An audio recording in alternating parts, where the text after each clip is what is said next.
আসসালামু আলাইকুম প্রিয় শিক্ষার্থী বন্ধুরা। সো আজকে হচ্ছে আমরা নিউটনের 3টা সূত্র একদম সহজে শিখব।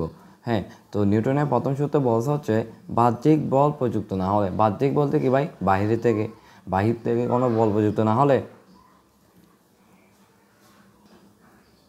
বাহ্যিক বল প্রযুক্ত না হলে স্থির বস্তু স্থির থাকবে এবং সমবেগে চলতে থাকা বস্তু সমবেগে চলতে থাকবে।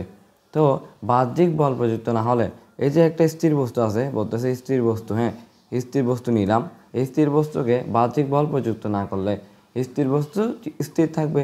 দেখো, বাহ্যিক বল প্রযুক্ত না হলে স্থির বস্তু স্থির থাকবে এবং সমবেগে চলতে থাকা বস্তু সমবেগে চলতে থাকবে। বলতেছে হচ্ছে এটা হচ্ছে প্রথম দিকে, হ্যাঁ এটা হচ্ছে প্রথম, এটা হচ্ছে দ্বিতীয়। হ্যাঁ, এই যে প্রথম দিকে বলতেছে হচ্ছে যে স্থির বস্তু স্থির থাকবে যদি আমি বাইরে থেকে বল না দিই। মনে করো তোমাদেরকে একটা উদাহরণ হিসেবে আমি একটা বস্তু দিই। এই যে একটা বস্তু আছে, হ্যাঁ এই বস্তুটা আমি এখানে কোনো বল দিছি, বলো তুমি বলো, এখানে আমি কোনো বল দিছি? যেহেতু আমি এখানে কোনো বল দিই নাই, বস্তুটা স্থির আছে কি না? তাহলে আমরা দেখছি স্থির থাকবে। এবার দেখো, আমি যখন এটাকে বল দিলাম তখনই তো এটা গতিশীল হলো। তার মানে কি, বাহ্যিক কোনো বল প্রযুক্ত না হলে স্থির বস্তু স্থির থাকবে। এটা আমরা অনেক বাচ্চাকাল থেকে দেখে আসছি, এটা আমরা বুঝি। এবার হচ্ছে এবং সমবেগে চলতে থাকা বস্তু সমবেগে চলতে থাকবে। দ্বিতীয়টা কি? দ্বিতীয়টা হচ্ছে দেখো যে এবং সমবেগে চলতে থাকা বস্তু সমবেগে চলতে থাকবে। ব্যাপারটা হচ্ছে এরকম যে এই যে একটা কার আছে, এই কারটা হচ্ছে কি সমবেগে যাবে। সমবেগ মানে কি ভাই? সমবেগ মানে এই যে ব্যাগ, যে ব্যাগটা আছে, এই যে ব্যাগ আছে, এই ব্যাগটা পরিবর্তন হবে না। আবার ব্যাগ জিনিসটা কি? সময়ের সাথে অবস্থার পরিবর্তন। আমরা কি জানি ভাই, ব্যাগ সমান কি জানি? সময়ের সাথে বস্তুর অবস্থার পরিবর্তন হলে আমরা ওটাকে ব্যাগ বলি, বুঝছো? আর ওই ব্যাগটা হচ্ছে তোমার ব্যাগটা হচ্ছে তোমার সমবেগ, মানে এই সমবেগে চলতেছে, এর ব্যাগটা হচ্ছে ফিক্সড। মনে করো 4 মিটার পার সেকেন্ড, প্রতি সেকেন্ডে 4 মিটার করে যাচ্ছে। ওই প্রতি সেকেন্ডে ওই 4 মিটার করে যাচ্ছে, ওটা আর বাড়তেছে না।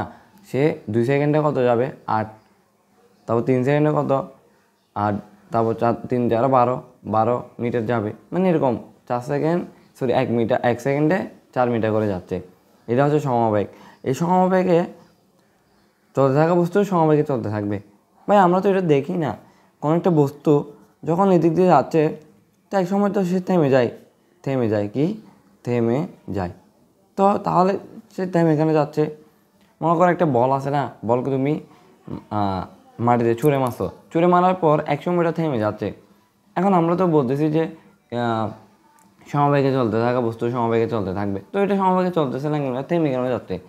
থেমে যাওয়ার কারণটা হচ্ছে এরকম: ঘর্ষণ, বাতাসের বাধা, এই যে কারণগুলো আছে। ঘর্ষণ যে হচ্ছে বিপরীত দিকে, হ্যাঁ এই কারণ হচ্ছে কি, সে থেমে যায়, বুঝছো? আজকে এই নিউটনের প্রথম সূত্র বুঝছো কিনা?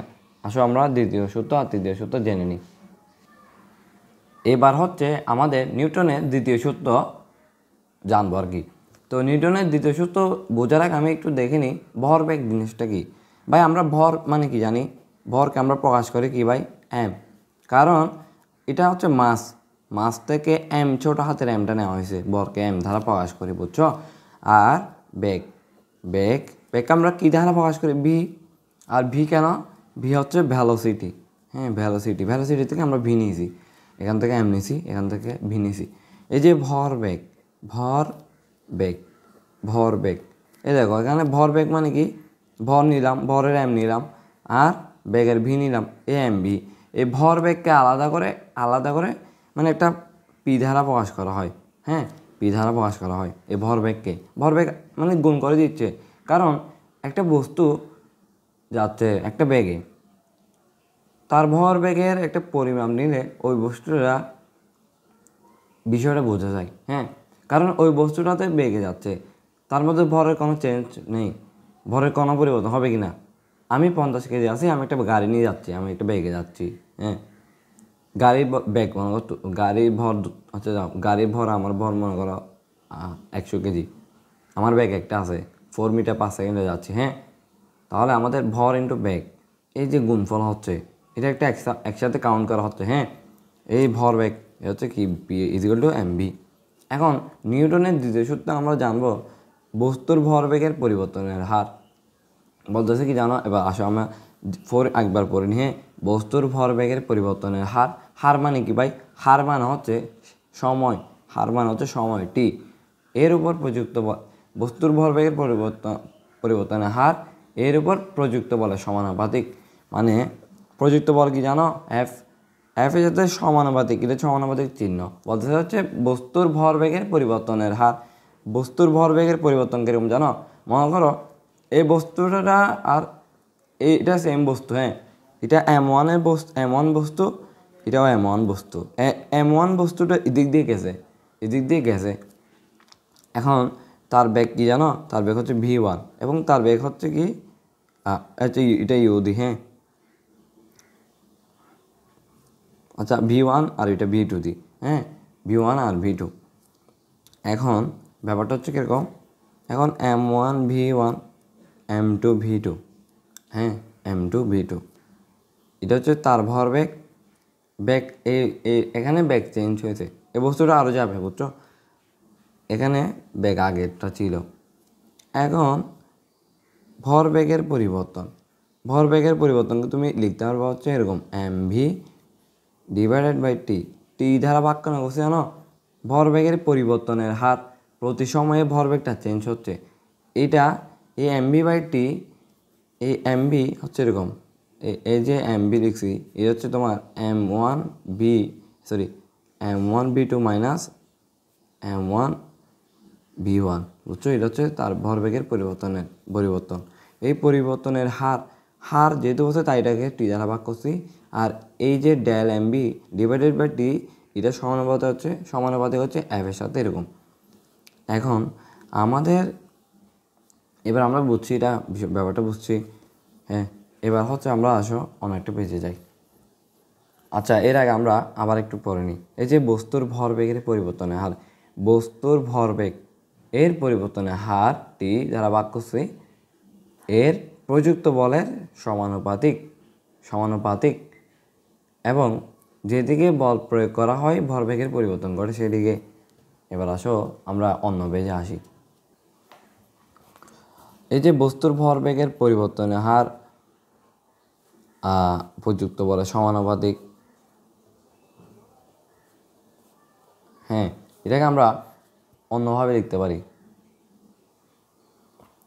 অন্যভাবে কীভাবে লিখতে পারি সেটা হচ্ছে এরকম, এফ সমানুপাতিক m1 v2 minus m1 v1 divided by T. এবার আমাদের যদি সমানুপাতিক চিহ্নটা সরাই ফেলতে হয় তাহলে আমাদের লিখতে হবে কীরকম? লিখতে হচ্ছে এরকম যে এফ সমান একটা কে আনতে হবে, ধ্রুবক আনতে হবে, কনস্ট্যান্ট। এই কনস্ট্যান্টের মান আমি বলতেছি, ধরো m1 v2 minus m1 v1 divide by টি। এবার একের মান নিউটন কাকু কে সমান 1 ধরে নিছে, বুঝছো? তাই কে এর মান 1 into m1 v2 minus m1 v1 divide by t. এই যে এফ সমান আমরা এটা পাইছি। এবার আমরা একটা জিনিস করতে পারি কিনা দেখো তো, এই দুইটার মধ্যে কি ভর সেম না? তাহলে আমরা কমন নিতে পারি v2 minus v1 divided by T. এবার আমরা একটা জিনিস জানি কি না, এই সমান ত্বরণ আমরা জানি ভাই, বেগের পরিবর্তন হারকে ত্বরণ বলে। এই যে ত্বরণ, এটা আমরা জানি কি জানো? B minus u divide by t, এটা জানি কি না? B minus u by t, এটা একটা ত্বরণ, আমরা সূত্র জানি কি না? এই ত্বরণের সূত্র থেকে এই যে v2, এই v2টা কি ছিল? v2 ছিল এরকম, দেখো v2 ছিল কোনটা? শেষ বেগ মাইনাস এটা হচ্ছে আদি বেগ ছিল। এই যে m1 চেঞ্জ হয়নি, ভর চেঞ্জ হয়নি, কিন্তু বেগের চেঞ্জ হয়েছে। এই যে বেগের চেঞ্জ হয়েছে এই কারণে হচ্ছে আমরা ত্বরণের ক্ষেত্রে কী দেখি? শেষ বেগ মাইনাস আদি বেগ ডিভাইডেড বাই টি। তো এখানে দেখো শেষ বেগ মাইনাস আদি বেগ ডিভাইডেড বাই টি। এই দেখো m1কে আমরা আলাদা করে লিখি, তারপর হচ্ছে v2 মাইনাস v1কে আলাদা করে লিখি, এই যে এটা আলাদা হয়ে গেছে, হ্যাঁ, আলাদা করে লেখা যায়। এটা M1টা এদিক দিয়ে আনছে আর কি, বুঝছো, এটা গুণ আকার আছে, হ্যাঁ। এবার M1টা রাখো তোমার, এই যে B2 - B1 / T, এটা সমান কি লিখতে পারবো? এ লিখতে পারবো, এ লিখতে পারবো, M1 এ। এটাকে আমরা এমও লিখতে পারি, বুঝছো। এটা হচ্ছে তোমরা কি বই পাবো হচ্ছে M এ। আমি এমনি আমার ইচ্ছা মতো প্রমাণ করলাম আর কি। M1 দাও, তুমি M দাও, M2 দাও, M3 দাও, এটা তোমার ব্যক্তিগত ব্যাপার, এটা তোমার ইচ্ছা। তো F সমান M লিখতে পারি কিনা। তো এই নিউটনের দ্বিতীয় সূত্র থেকে এই সূত্রটা হচ্ছে আসে। এটা কিন্তু নিউটনের সূত্র না, এটা হচ্ছে আনছে। যে নিউটনের সূত্র কোনটা? নিউটনের সূত্র হচ্ছে এটা, ভরবেগের পরিবর্তনের হার এর উপর প্রযুক্ত বলে সমানুপাতিক, এবং যেদিকে বল প্রয়োগ করা হয় ভরবেগের পরিবর্তন ঘটে সেদিকে। এবার এই জিনিসটা কি? এবং যেদিকে বল প্রয়োগ করা হয় ভরবেগের পরিবর্তন হয় সেদিকে। কেন বলতেছে হচ্ছে, মনে করো এদিক দিয়ে একটা বস্তু আছে, এই বস্তুটাকে F বল প্রয়োগ করা হয়েছে এদিক দিয়ে, তার মানে কি সে এদিক দিয়ে যাবে ভাই। এখন যেহেতু সে এদিক দিয়ে যাচ্ছে, তার বল কোন দিকে? এদিক দিয়ে। দেখো বলের সাথে ত্বরণ কি সমানুপাতিক না? এরকম লিখতে পারি কি না? F সমানুপাতিক M এ লিখি, এরকমই আসলে, হ্যাঁ, M এ। এই M এটা F এর সাথে সমানুপাতিক আকারে আছে। যেহেতু সমানুপাতিক আকারে আছে, Fও যেরকম হবে এও সেরকম হবে, কারণ F এর দিক যেদিক দিয়ে এ এর দিক সেদিক দিয়ে, কারণ তারা হচ্ছে কি সমানুপাতিক আকারে আছে। তো F যেদিকে তার ত্বরণও সেদিকে, যেহেতু তার ত্বরণও সেদিক দিয়ে, তার ভরবেগও mv ঠিক সেদিকে। ভরবেগ পরিবর্তন হার, বস্তুর উপর ভরবেগের পরিবর্তন হার এর উপর প্রযুক্ত বলে সমানুপাতিক, এবং যেদিকে বল প্রয়োগ করা হবে ভরবেগের পরিবর্তন ঘটে সেদিকে। বুঝছো, নিউটনের দ্বিতীয় সূত্র আমাদের এখানে শেষ। তো এবার হচ্ছে আমরা নিউটনের তৃতীয় সূত্র জানবো। হ্যাঁ, নিউটনের তৃতীয় সূত্র। তো ব্যাপারটা হচ্ছে একদম ইজি। প্রত্যেক ক্রিয়ার সমান ও বিপরীতমুখী প্রতিক্রিয়া আছে। এটা অনেক স্যার আছে যে সম্মানীয় ব্যক্তিগুলা বোঝাইতে পারে না। অনেকে বলা হচ্ছে এরকম যে তোমাকে আমি চর মারলাম, তুমি আমাকে চর মারলা, এটা হচ্ছে ক্রিয়ার প্রতিক্রিয়া, অ্যাকশনের বিপরীতে রিয়েকশন। এই স্যারগুলা হচ্ছে কি জানো, ফাফাবাস। তো এই স্যারদের বিশেষ করিও না। এখানে হচ্ছে ব্যাপারটা হচ্ছে আসলে প্রত্যেক ক্রিয়ার, মনে করো বা এটা তুমি, আমি আসলে আঁকতে পারবো কিনা জানি না। এটা তুমি, এটা হচ্ছে, হ্যাঁ, এটা হচ্ছে তুমি হাঁটতেছো, হ্যাঁ হাঁটতেছো, কী করতেছো? হাঁটতেছো, দিক দিয়ে যাচ্ছ। ব্যাপারটা হচ্ছে এরকম যে তুমি বল প্রয়োগ করতেছো নিচের দিকে। এই যদি তোমার বিপরীত দিকে কখনো যদি বল প্রয়োগ না করতো, তাহলে তুমি হাঁটতে পারতো না। কেন? এই ব্যাপারটা তুমি বুঝবা আরও বেশি। তুমি যদি ভালো মাটিতে যদি হাঁটো, তাহলে তুমি ভালো করে হাঁটতে পারবে না। এর কারণ হচ্ছে সেখানে প্রতিক্রিয়াটা হচ্ছে না, কারণ সেখানে বালুগুলো সরে যাচ্ছে, তারা বল দিতে পারতেছে না। কাদা মাটিতে হাঁটতে পারবে না, পিচ্ছিরা হাঁটতে পারবে না, ওইখানে কি প্রতিক্রিয়াটা তেমনভাবে দিতে পারতেছে না। তাই আমরা কি হাঁটতে পারি না, আমাদের ত্বরণটা থাকে না। প্রত্যেক ক্রিয়া সমান ও বিপরীতমুখী প্রতিক্রিয়া আছে। এটা হচ্ছে বিপরীতমুখী ক্রিয়া কিন্তু সমান, কিন্তু ক্রিয়া কিন্তু একটা নির্দিষ্ট বস্তুর মধ্যে হচ্ছে না।